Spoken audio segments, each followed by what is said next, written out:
Hi friends, welcome back to our channel. ఈరోజు మన కిచెన్లో పక్కాగా స్వీట్ షాప్ స్టైల్లోలా వాము కొమ్మలను పర్ఫెక్ట్గా ఎలా చేయాలో చూపించబోతున్నానండి. నేను చెప్పే కొలతలతో చిన్న చిన్న టిప్స్ ఫాలో అయి చేస్తే చాలా పర్ఫెక్ట్గా ఉంటాయండి. ఇంకా చాలా రోజులు కూడా నిల్వ చేసుకొని తినేయచ్చండి. క్రిస్పీగా, గుల్లగా తిన్నా కొద్దీ తినాలనిపిస్తాయండి. అంత టేస్టీగా ఉంటాయండి. ఇలా చేసి పెడితే పిల్లలు, పెద్దలు కూడా చాలా ఇష్టంగా తింటారండి. తిన్న కొద్దీ చాలా సూపర్‌గా ఉంటాయండి. చాలా క్రంచీగా భలే ఉంటాయండి రుచి అయితే. మరి మీరు కూడా ఒక్కసారి ఇలా వాము కొమ్మలు చేయండి. చాలా బాగా నచ్చుతాయండి. చాలా గుల్లగా, క్రిస్పీగా వస్తాయి. చాలా తక్కువ టైంలోనే ఈజీగా చేసుకోవచ్చండి. ఆయిల్ కూడా అస్సలు పీల్చవు. మరిక ఏమాత్రం ఆలస్యం చేయకుండా చాలా టేస్టీగా, కమ్మగా ఉండే స్వీట్ షాప్ స్టైల్‌లోనే వాము కొమ్మలని ఎలా చేయాలో చూద్దాం రండి. ముందుగా ఇక్కడ నేనొక పెద్ద మిక్సింగ్ బౌల్ తీసుకొని దాంట్లో 2 కప్పుల బియ్యపిండి తీసుకోవాలండి. మీరు ఇంట్లో పట్టించిన బియ్యపిండి అయినా తీసుకోవచ్చు, రెడీమేడ్‌గా ఉన్న పిండినైనా తీసుకోవచ్చండి. ఇది పొడి బియ్యపిండే అండి. ఇప్పుడు దీంట్లో 2 కప్పుల బియ్యం పిండికి 1 కప్పు శనగపిండి వేసుకోవాలండి. నాకు ఈ క్లిప్ మిస్ అయింది అండి. వేసుకొని మిక్స్ చేసుకున్నాను. ఇప్పుడు దీంట్లో కారం వేసుకోవాలండి. ఒక 1 టీ స్పూన్ దాకా కారం వేసుకోవాలండి. ఒకవేళ మీరు ఇంకా స్పైసీగా తినాలంటే ఎక్కువైనా వేసుకోవచ్చు మీ కారాన్ని బట్టి. ఇప్పుడు దీంట్లో రుచికి సరిపోయినంత ఉప్పు వేసుకోవాలండి. ఉప్పు, కారం మీ టేస్ట్‌ని బట్టి యాడ్ చేసుకోండి.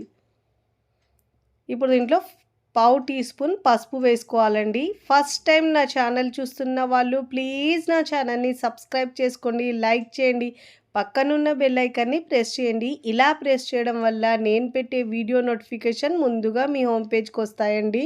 ఇప్పుడు దీంట్లో 1½ టీ స్పూన్ దాకా వాము వేసుకోవాలండి. వాము ఫ్లేవర్ చాలా బాగుంటుంది.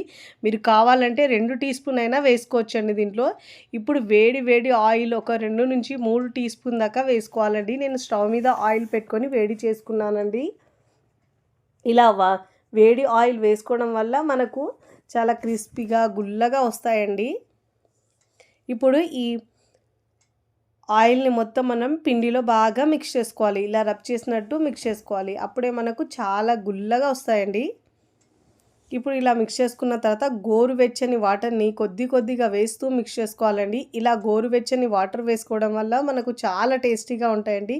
అచ్చం స్వీట్ షాప్లో ఎలా ఉంటాయో అదే విధంగా వస్తాయండి. టేస్ట్ అయితే చాలా చాలా బాగుంటాయండి. ఒకటేసారి మొత్తం వాటర్ వేయకుండా కొద్దిగా వాటర్ వేసుకొని మిక్స్ చేసుకుంటే కన్సిస్టెన్సీ పర్ఫెక్ట్గా ఉంటుందండి. చూసుకుంటూ వాటర్ వేసుకోవాలి. పిండిని మరీ పల్చగా కాకుండా, మరీ హార్డ్గా కాకుండా వీడియోలో చూపించిన విధంగా మిక్స్ చేసుకోవాలి. ఇలా సాఫ్ట్గా మిక్స్ చేసుకోవాలి పిండిని మనం. చూడండి, ఇప్పుడు ఇలా పిండిని మిక్స్ చేసుకున్న తర్వాత నేను ఇక్కడ జంతికల గొట్టం తీసుకున్నానండి. మీకు నచ్చిన వేసుకోవచ్చండి. మీరు దీంట్లో వేసుకొని నచ్చిన సైజులో వేసుకోవచ్చు. ఇలా నేను స్టార్ ఉన్న గుర్తున్న బిల్లని తీసుకున్నానండి. మీరు రౌండ్గా ఉన్న దాన్ని కూడా తీసుకోవచ్చు. ఇప్పుడు మిషన్ని ఫిట్ చేసుకొని ఇప్పుడు మనం జంతికల గొట్టంలో వేసేటప్పుడు ప్రతిసారి పిండిని ఇలా బాగా మిక్స్ చేసుకొని మనం పిండి వేసుకుంటే అలా గుల్లగా వస్తాయండి. ఇప్పుడు ఒకసారి ఇలా బాగా మిక్స్ చేసుకున్న తర్వాత పిండిని మనం జంతికల గొట్టంలోకి తీసుకోవాలండి. ఇప్పుడు మనం మిగతా పిండిని మనం తడి ఆరకుండా క్లాత్ వేసి ఉంచాలండి. ఇప్పుడు ఇలా జంతికల గొట్టంలో వేసుకోవాలి. పిండిని మొత్తం వేసుకున్న తర్వాత మిషన్ని ఫిట్ చేసుకుని ఇప్పుడు మనం ఆయిల్లో డ్రాప్ చేసుకోవాలండి. ఇలా చేసుకుంటే మీరు 15-20 రోజుల వరకు స్టోర్ చేసుకొని తినేయచ్చండి. ఇక్కడ నేను డీప్ ఫ్రైకి సరిపడినంత ఆయిల్ తీసుకున్నానండి. ఆయిల్ని బాగా వేడి చేసుకున్న తర్వాత చిన్న పిండి ముద్ద వేసుకుంటే చూడండి పైకి వచ్చిందంటే పిండి ముద్ద. ఇప్పుడు మనం ఆయిల్ బాగా వేడైనట్టండి. వేసేటప్పుడు మనం స్టవ్ని సిమ్లో ఉంచి వేసుకోవాలండి. ఇలా ఆయిల్లో ఇలా పెద్దగా డ్రాప్ చేసుకోవాలి. మీకు కడాయిలో ఎన్ని పడితే అంత వేసుకోవాలండి.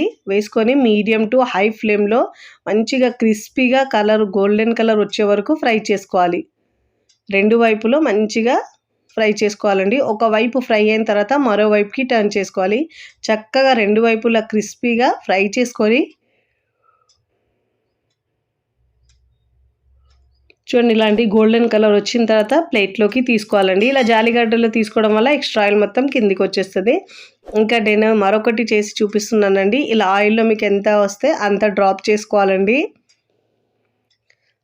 హై ఫ్లేమ్‌లో ఉంచి మంచిగా మీడియం టు హై ఫ్లేమ్‌లో మంట ఉంచి మంచిగా క్రిస్పీగా ఫ్రై చేసుకోవాలండి. లేకుంటే మనం అదే హై ఫ్లేమ్‌లో మొత్తం ఫ్రై చేసుకుంటే లోపల పచ్చిగా ఉండి పైన క్రిస్పీగా వచ్చేస్తుంది. మీడియం టు హై ఫ్లేమ్‌లో మంచి గోల్డెన్ కలర్ వచ్చే వరకు ఫ్రై చేసుకొని ఇలా జాలి గరిటెలో తీసుకోవాలి. ఇప్పుడు ఇలా ఇదే విధంగా మిగతా పిండితో మొత్తం ఇలానే రెడీ చేసుకొని ప్లేట్‌లోకి తీసుకోవాలండి. వన్ బై వన్ ఇలా ఫ్రై చేసుకోవాలండి. చాలా టేస్టీగా కమ్మగా ఉంటాయండి. పిల్లలకు ఇలా చేసి పెట్టొచ్చు. లేదంటే టీ టైమ్ స్నాక్‌గా చేసుకోవచ్చు. పిల్లలకు స్నాక్స్ కట్టించడానికి కూడా మంచి స్నాక్స్ రెసిపీ అండి. ఇదే విధంగా మిగతా పిండితో మొత్తం ఇలా ఫ్రై చేసుకున్న తర్వాత ప్లేట్‌లోకి తీసుకోవాలండి. ఇక్కడ నేను సర్వింగ్ ప్లేట్‌లోకి సర్వ్ చేసుకున్న తర్వాత చూపిస్తున్నానండి. చూస్తుంటేనే పిల్లలైతే ఎప్పుడెప్పుడు తినాలనిపిస్తదండి. అంత బావుంటాయండి. తిన్న కొద్దీ తినాలనిపిస్తాయండి. అచ్చం స్వీట్ షాప్‌లో ఎలా ఉంటాయో అదే విధంగా వస్తాయండి. మీరు కూడా తప్పకుండా చాలా టేస్టీగా ఉండే ఈ వాము కొమ్ములను ఒక్కసారి ట్రై చేయండి. ట్రై చేసి ఎలా కుదిరిందో నాకు కామెంట్ ద్వారా తెలియచేయండి. చూడండి ఇక్కడ మీకు తుంచి కూడా చూపిస్తాను. ఎంత గుల్లగా క్రిస్పీగా వచ్చినాయో, చాలా క్రిస్పీగా ఉంటాయండి. చూస్తుంటేనే తెలుస్తున్నాయి ఎంత గుల్లగా వచ్చినాయో. ఇలా పెద్దగా వేసుకున్న తర్వాత మనం ఇలా ముక్కలుగా తుంచుకోవాలండి ఇలా. వీడియో నచ్చితే లైక్ చేయండి. ఫ్రెండ్స్, ఫ్యామిలీకి షేర్ చేయండి. మరికొన్ని టేస్టీ, సింపుల్, క్విక్ రెసిపీస్ కోసం టీ కిచెన్‌ని సబ్స్క్రైబ్ చేసుకోండి. Thanks for watching.